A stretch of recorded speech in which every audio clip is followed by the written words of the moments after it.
नमस्कार। उपनिषद के इस एपिसोड में आप सभी का स्वागत है। भारतीय दर्शन की परंपरा में यदि किसी ग्रंथ ने मनुष्य को उसके सबसे गहरे प्रश्नों के सामने खड़ा किया है तो उनमें बृहदारण्यक उपनिषद का स्थान अत्यंत ऊंचा है। यह केवल धार्मिक ग्रंथ नहीं बल्कि चेतना, आत्मा, अस्तित्व, मृत्यु, अमृतत्व, ब्रह्मा, समाज, ज्ञान और मानव जीवन के अंतिम उद्देश्य पर आधारित एक विशाल दार्शनिक संवाद है। यहाँ केवल पूजा या कर्मकांड की चर्चा नहीं होती बल्कि यह पूछा जाता है कि मैं कौन हूँ, यह जगत क्या है, मृत्यु के बाद क्या है, क्या आत्मा और ब्रह्मा अलग है, मनुष्य का वास्तविक स्वरूप क्या है। यह उपनिषद याज्ञवल्क्य जैसे महान ऋषि, जनक जैसे दार्शनिक राजा, मैत्रेयी जैसे ज्ञान पिपासु स्त्री और गार्गी जैसे प्रखर विदुषी के संवादों के माध्यम से हमें उस सत्य तक ले जाने का प्रयास करता है जिसे शब्दों में पूर्णतः व्यक्त नहीं किया जा सकता। इस उपनिषद का संदेश केवल प्राचीन भारत के लिए नहीं है। आज के समय में भी जब मनुष्य बाहरी उपलब्धियों, धन, प्रतिष्ठा, तकनीक और भौतिक विकास के बीच भीतर से खाली होता जा रहा है, तब बृहदारण्यक उपनिषद हमें याद दिलाता है कि मनुष्य की सबसे बड़ी खोज बाहर नहीं भीतर है। यह उपनिषद कहता है कि संसार की हर वस्तु सीमित है लेकिन आत्मा असीम है।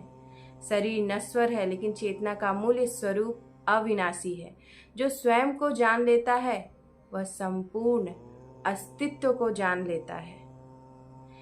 मंगलाचरण और उसका गहन अर्थ क्या होता है। ओम पूर्णमदः पूर्णमिदं पूर्णात् पूर्णमुदच्यते पूर्णस्य पूर्णमादाय पूर्णमेवावशिष्यते। ओम शांति शांति शांति। वह पूर्ण है, यह पूर्ण है। उस पूर्ण से यह पूर्ण जगत उत्पन्न हुआ है। उस पूर्ण से पूर्ण को निकाल लेने पर भी पूर्ण ही शेष रहता है। यह उपनिषद की शुरुआत ही एक ऐसे विचार से होती है जो सामान्य बुद्धि को चुनौती देता है। संसार में यदि किसी वस्तु से कुछ निकाल लिया जाए तो वह कम हो जाती है, लेकिन यहाँ कहा गया है कि पूर्ण से पूर्ण निकालने पर भी पूर्ण ही बचता है। इसका अर्थ भौतिक गणित नहीं है बल्कि आध्यात्मिक सत्य है। ब्रह्मा असीम है, उसमें यह सृष्टि प्रकट हुई है लेकिन उसमें कुछ कम नहीं हुआ। जैसे सूर्य करोड़ों किरणें देता है फिर भी सूर्य वैसा ही रहता है। जैसे महासागर से असंख्य लहरें उठती हैं फिर भी महासागर कम नहीं होता, उसी प्रकार ब्रह्मा से यह संपूर्ण जगत प्रकट हुआ है। मनुष्य का दुख इस कारण है कि वह स्वयं को अपूर्ण मानता है। वह धन से पूर्ण होना चाहता है, संबंधों से पूर्ण होना चाहता है, सफलता से पूर्ण होना चाहता है।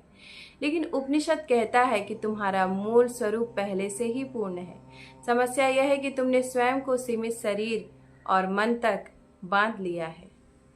आज का मनुष्य सोशल मीडिया पर मान्यता खोजता है, नौकरी में पहचान खोजता है, संबंधों में स्थिरता खोजता है, लेकिन भीतर का खालीपन समाप्त नहीं होता। उपनिषद कहता है कि जब तक मनुष्य स्वयं को बाहरी वस्तुओं से परिभाषित करेगा तब तक वह अपूर्णता में रहेगा। पूर्णता बाहर से नहीं आती, वह आत्मबोध से प्रकट होती है। बृहदारण्यक उपनिषद का स्वरूप और महत्व क्या है, इसमें हमें क्या बताया गया है। बृहदारण्यक उपनिषद शुक्ल यजुर्वेद का भाग है। बृहद अर्थात विशाल और आरण्यक अर्थात वन में चिंतन हेतु रचा गया ज्ञान। यह उपनिषद केवल कर्म कांड का ग्रंथ नहीं, यह मनुष्य को बाहरी अनुष्ठानों से भीतर की यात्रा की ओर ले जाता है। यहाँ ब्रह्मा को अंतिम सत्य माना गया है, वही संपूर्ण अस्तित्व का आधार है। आत्मा उसी ब्रह्मा की अभिव्यक्ति है, इसलिए आत्मा और ब्रह्मा का भेद अज्ञान के कारण दिखाई देता है।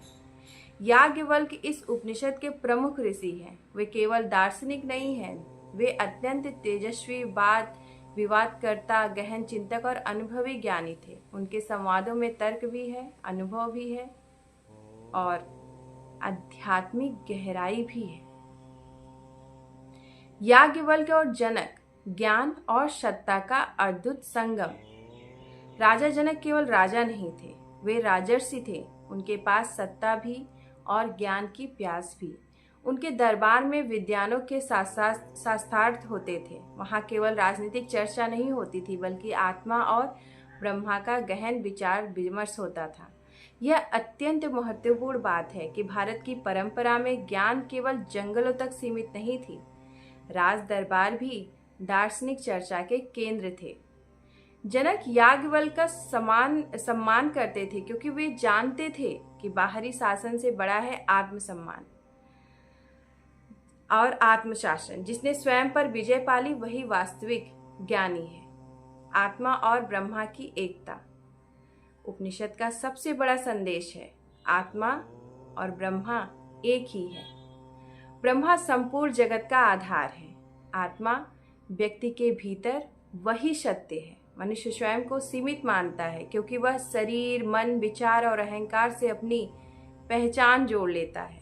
लेकिन जब तक भीतर उतरता है, तब उसे अनुभव होता है कि उसका वास्तविक स्वरूप असीम चेतना है।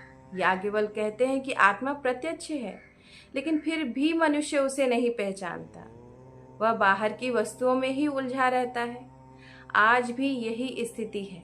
मनुष्य पूरी दुनिया को जानना चाहता है, लेकिन स्वयं को नहीं जानता। वह तकनीक में प्रगति कर रहा है, लेकिन भीतर भय, तनाव